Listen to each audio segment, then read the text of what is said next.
So I guess I just start this from the very beginning. Hey, Beatle people, it's Caitlin Larkin, and over the weekend I had one of the most incredible, surreal experiences of my entire life. As most of you know, who have been following me now, God, I've been making YouTube videos since 2017. In 2022, I got my dream job of being a radio DJ on the Beatles channel. It's amazing what making videos on YouTube and then going over to TikTok has done to my life. I was able to get my dream. So if you're one of those people that, you know, is out there and making Beatles content, anything can come from this, and it's an amazing, beautiful thing. And I was lucky enough when I first got hired by Sirius that I got to go to the opening of the Get Back to Let It Be exhibit at the Rock and Roll Hall of Fame in Cleveland. And it had been a while since another experience like that presented itself. And so, funnily enough, not even like a week and a half ago, I'm on the phone with my boss man, my program director, Mr. Adam Saltzman. And I think we were talking about premiering the new Ringo single, Thankful. And out of nowhere, he's talking about the upcoming Beatles 64 documentary, which will be on Disney Plus this Friday, the 29th. And he's like, oh, you know, we're all going to the premiere of that, and you have an invitation as well. But, you know, I figure because you're in Florida that you wouldn't be able to come. And I'm just like, wait a minute, hold up. I have an invitation to a Beatles movie premiere where I would assume that, you know, Martin Scorsese, since he produced it, would be there. And who knows what other people would be there. I'm going to do everything in my power to see if I can make this happen. So since we're only about a week or so out from this event, I immediately get online, start looking at airline prices. And the thing about events happening in New York is that it's more easy for me to go to things like that because, well, I'm from New York originally, and my dad still lives there, and I have so much family that lives in New York that I could totally stay with. So I'm looking at airline prices, and I'm texting my mom that this is going down, and simultaneously calling my father because I'm like, Dad, if I can, you know, get it together and, you know, see what prices are like, could I just stay out there with you? My dad lives out on Long Island. And of course he said, absolutely. And I'm like, great. If I can pull this off, you'll be my plus one. While this is happening, of course, I'm texting my mom. And for those of you that have met me at Beatles festivals and stuff like that, my mom is my bestest Beatle buddy. I take her with me everywhere. You know, my parents are the reason that I do what I do. They gave me my love of the Beatles in the first place. So she's like, wait a minute. If you have the possibility of going to a Beatles movie premiere and you get a plus one, I'm coming. I'm making this happen. And I was like, oh no, I kind of already told Dad about this, and I asked if I could stay with him, and I told him that he could be my plus one. And I just like started feeling like so much anxiety and dread, because you never want to disappoint your parents, you know? You don't ever want to be like, oh, hey, I'm taking this back. I know that I told you that you were gonna come with me, but my mother was like, you know, this event's gonna be in the city. We should find a hotel in the city. And kudos to my mom. She was amazing, and actually got us a hotel that was literally 2 blocks from the theater where the premiere was taking place. And we booked it. We found airline tickets, and before I knew it, I was going to this premiere. And another big shout out to my boss, Adam, because I told him the dilemma that I was having with my folks. And he got both of my parents passes, which, like I said, this meant so much to me to be able to take them, because I literally would not be where I am without them. And the thing is, my parents have been divorced now for over 20 years. So it's often interesting and heartwarming that Beatles events seem to bring my folks together. They've gone to Beatle Fests with me since being split up. And, I don't make Howard Stern kind of money, so this is the way that I feel I can give back to them, the sharing my successes with them. So the weekend arrives. Mom and I fly in to JFK on Saturday. The premiere was on Sunday. We flew back home Monday night. So it's Sunday around 4 o'clock, and it's time for us to go and pick up our tickets. So my dad is driving in to meet up with us. Mom and I only had to walk 2 blocks. So we are the first people to arrive at the venue. I then notice a gentleman who he looks so familiar, but for like the first 2 minutes, I just could not place him. I'm like, where have I seen this guy? Where have I seen this guy? Come to remember, like a minute later when he's standing behind me in line, that it was Mr. Jack Douglas, John Lennon's, record producer. He worked on lots of stuff with John, starting from Imagine, did editing, but ended up, working with him predominantly on the Double Fantasy sessions.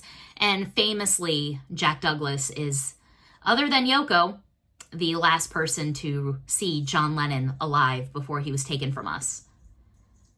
I definitely wanted to go up and say hi, but he was talking to someone else who was standing in line. And then at one point he was talking on his cell phone. So I did later in the evening end up speaking with him and introducing myself. But at that moment, I just didn't feel right about it. So a big line of people start to show up, and we're all very confused as to why, hey, they said they were going to let us in and get our passes at 4 o'clock. The doors are still closed. Why can't we go in? And a lot of people behind us were like really angry about it. My mom and I are just there chilling like, look, they're not ready to open the doors. They're not going to open the doors. Yes, it was cold outside, but like they got things to do. I worked in events when I worked at Hard Rock. If you're not ready, you're not ready. And come to find out, after I saw who else was on this guest list, that's the reason why they didn't open the doors. They had other folks, all the big celebrities doing the red carpet step and repeat, talking to the press. So they had to usher all those celebrities out of the area that we were about to go into and escort those guys to their seats for the premiere. And guys, when I tell you this was star-studded, this was star-studded. But funny thing is, so I'm calling my dad and trying to figure out, hey, where are you at? And he was stuck in quite a bit of traffic. And we had to, get inside to our seats. They were going to start the movie right at 5 o'clock. But thankfully, I was talking to the folks that worked at Disney. They were the ones who organized this amazing event, of course, because it was at their facility. And they were nice enough to just be like, okay, here, give me, the wristband, the ticket, and the envelope that you got your tickets in, which here's mine, by the way. I got to frame that or do something with it. I'm not sure. I feel like it's too exposed just being out here. And as long as, your dad has his ID, it'll be fine. So thankfully, they were kind enough to do that, because I know that they were saying, hey, you can't enter the venue until your entire party is with you. So I was low-key just freaking out. So we leave my dad's stuff with the front table, my mom and I, along with, all of my SiriusXM coworkers, my boss Adam was there. Tom Frangione was there. Bill Flanagan was there. Dennis Elsis was there.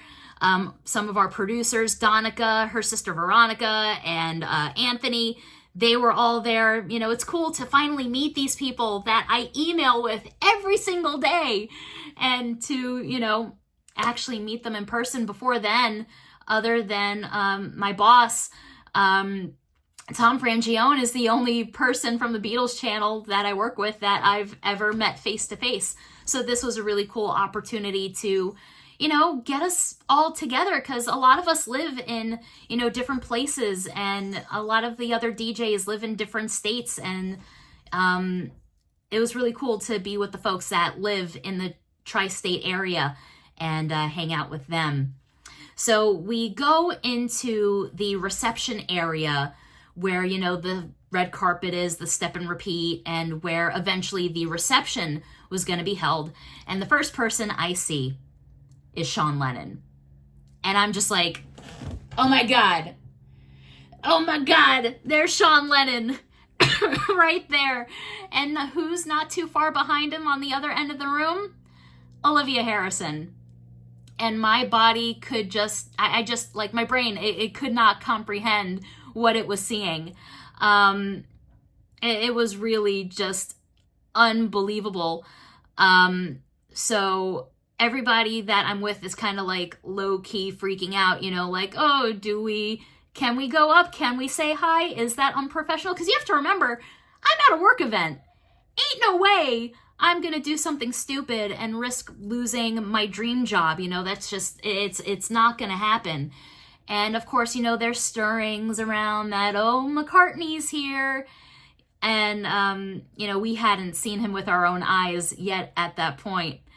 But on the tables were these really cute Beatles 64 guitar picks. Oh, come on, focus.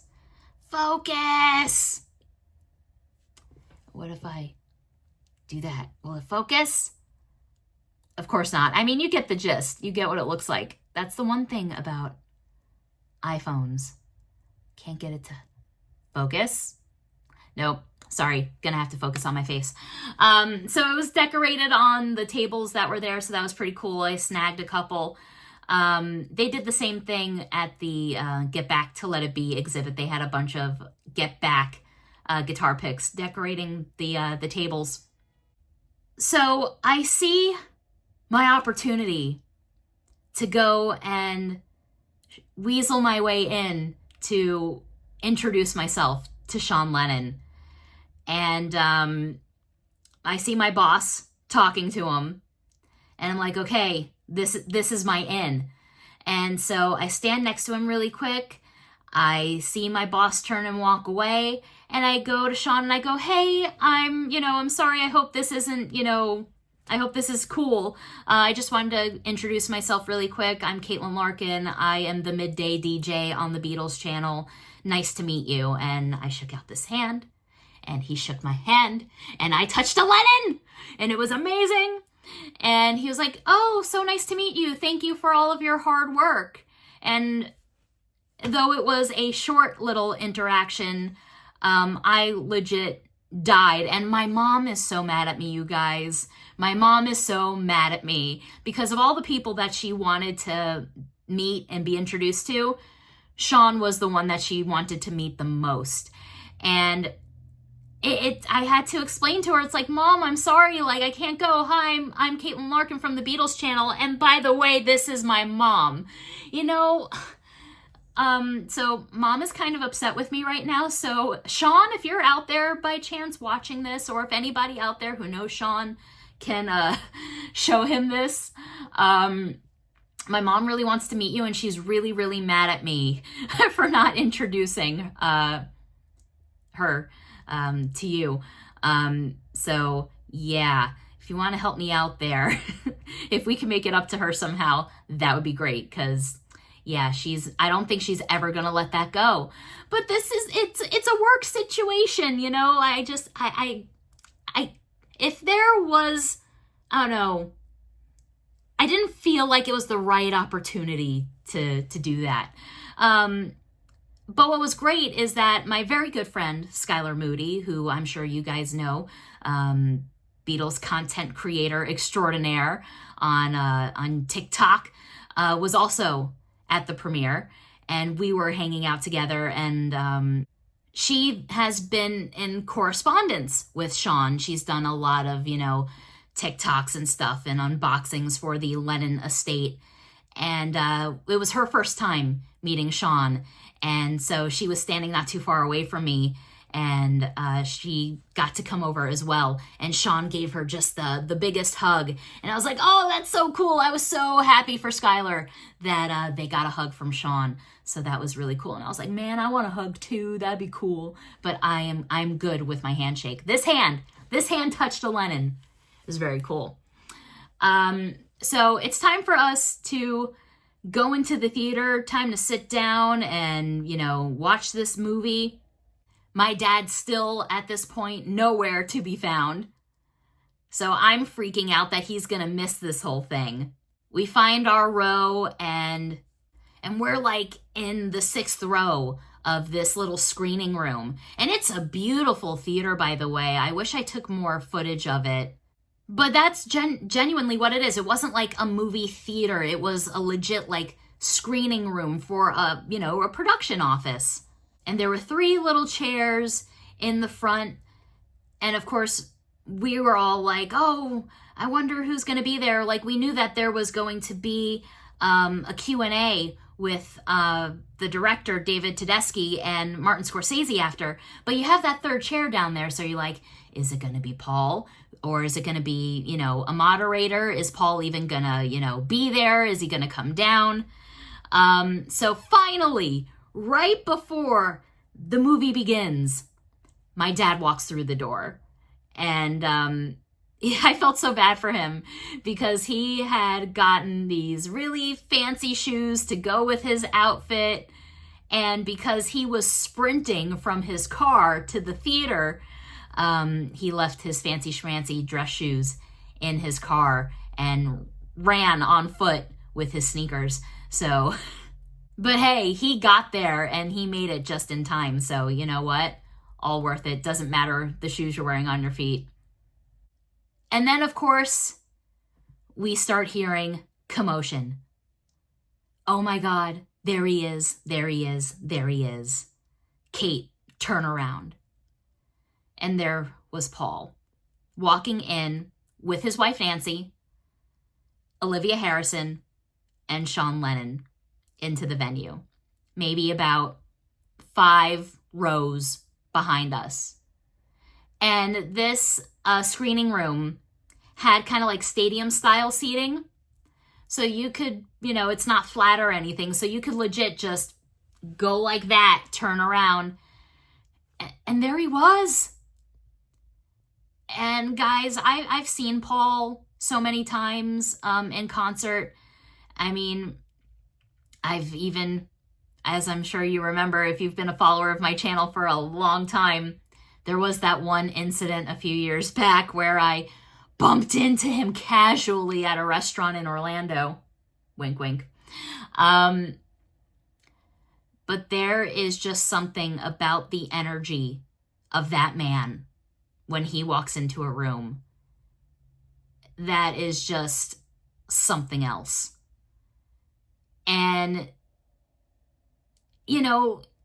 I'm with my work peeps, I have to be cool. I have to be calm. I can't be a fangirl.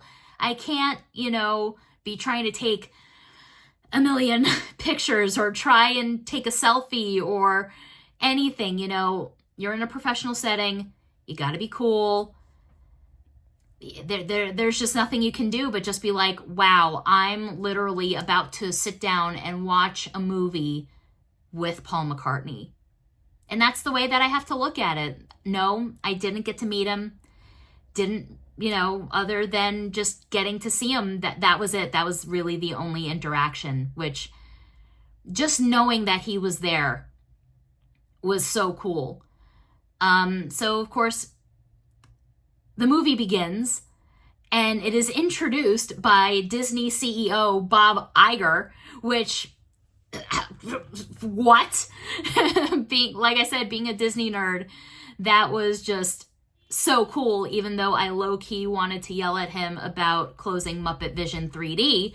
But that's a rant I'll get to some other time. And everybody takes their seats and the movie begins.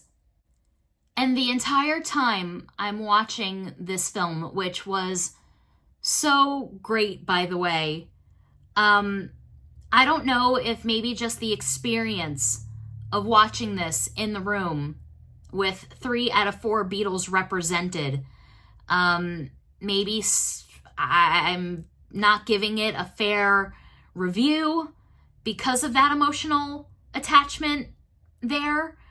But it was just a phenomenal experience and an amazing time. But the only thing I could think about that entire time, that whole, 90 minutes or so, was it just took everything in my power to not turn around when you see young Paul McCartney on the screen, to go and look behind you, to see his reaction. That's all I wanted to do the entire time, was see Paul's reaction to seeing himself, to seeing his bandmates on the screen. I felt the same way for Sean and Olivia. What was it like for Olivia to see those, that young footage of George, so beautifully restored, by the way, by, Peter Jackson's team? For Sean to see his dad like that. All I wanted to do was watch them watch this movie. And so, as wonderful as I thought this film was, I'm wondering if I'm seeing it from, another emotional place rather than giving it a fair review. But it was great. I enjoyed it so much. And like I said, it looked beautiful. And the music sounded so good. Of course, they used the demixing technology from Peter Jackson, and then Giles Martin remixed the music from the, from the Ed Sullivan Show, from the Beatles' first concert in Washington. And every time there was like a musical sequence, we're all clapping in the theater. And that was another instance where I wanted to turn around and look at Paul's reaction so bad. Excuse me. But I just couldn't. I couldn't do it. Like I said, all I wanted to do was watch him watch this movie. But I couldn't. I couldn't be a creep. I couldn't do it. So the film ends, the credits are starting to roll, and I look over to my left-hand side, and I'm like, oh my God, Ethan Hawke is like standing right next to me.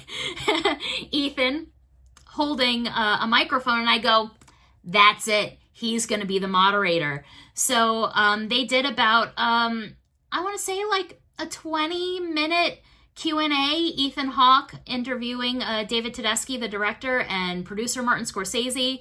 I really, really wish that, Paul came down and did the Q&A too. That would have been so cool. But I can understand maybe why they didn't have him do that. There were a lot of, film buffs and filmmakers in the theater, a lot of, film stars in the venue. Even, y'all, Fran Lebowitz was like 2 rows behind me, which, she's a legend in New York society. So I thought that was pretty amazing. Amy Schumer, of all people, comedian Amy Schumer was there. Chris Rock was there. Other celebrities I saw, little Steven Van Zandt and his wife were there. Elvis Costello was there, you guys. When I saw Elvis Costello walk in, it was unreal because other than the Beatles, my parents love Elvis Costello. And the only thing that I could keep thinking about was, man, could you imagine if those 2 guys started singing songs from Flowers in the Dirt? Like, how unbelievable would that be? Other people that were seen, but not seen, unfortunately, by me, was Buster Poindexter, homeboy from the New York Dolls. And James Taylor was there. I didn't see him. My dad said he saw him. So that was really, really cool as well. And I'm sure that there are other celebrities that I'm forgetting who were there as well. But the cool thing was, I thought for sure at that point that Paul and Sean and Olivia would, like, as soon as the credits roll, beeline it to the exit. But no, they stayed for the Q&A, which is another reason why I was a little bummed out that Paul didn't, go down on stage as well. But yeah, it was definitely more of a film thing. I guess they don't want to take the focus away from the director and, producer Marty Scorsese, which to see that legend close up, I mean, Goodfellas is one of my all-time favorite movies. And of course, both of their work on the George Harrison documentary, Living in the Material World, which is how they got put on this Beatles 64 project in the first place. So the Q&A ends. Everybody starts to rise from their seats. And of course, they let the two celebrity VIP rows go first and head on out. And that's where Paul totally just dipped and didn't stay for the reception. And I think Sean left as well.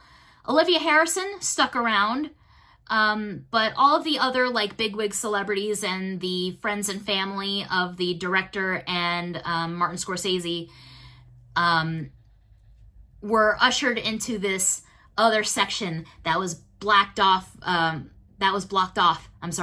by a big black curtain, and they got to party in their own private area, and the rest of us got to go into the big lobby reception area, and that's where we had our own little party. Jonathan Clyde from Apple was there, though I didn't get to meet him. And my good friend Jennifer Ballantyne from Apple was also there. It was so good to see her in person again. She's like my favorite person ever. So it was great to catch up with her. And we partied hard. And the funny thing is that we should have gotten the first clue that we knew that McCartney was going to be at this shindig was that the entire event was vegetarian. My thing, though, is if the event was completely vegetarian, then Mr. McCartney, you should have stayed at the event and hung out with us, because he was gone. He booked it. So at that point, I'm like, yo, why can't we have meat? But no, I mean, the food was delicious. It was a good time. I had 2 bowls of, there was this quinoa squash dish that was absolutely delicious. Disney provided an unbelievable spread. It was delicious and elegant, and they had specialty drinks. You could get a Macarita, Paul McCartney's favorite little, margarita drink. But I was really there just kind of taking it all in and hanging out with my Beatles channel fam, finally getting to meet Bill Flanagan and Dennis Elsis in person. And oh my God, my dad and Tom Frangione, I think they're like best friends now. They were hanging out and talking the entire night. I also got to meet Rolling Stones' Rob Sheffield, which was pretty cool. There were a few instances where I was walking around and, seeing Olivia Harrison walk around as well. I got to meet the director, David Tedeschi, and shake his hand and tell him how much I enjoyed the film. I got to meet the editor of the movie. Her name is Mariah.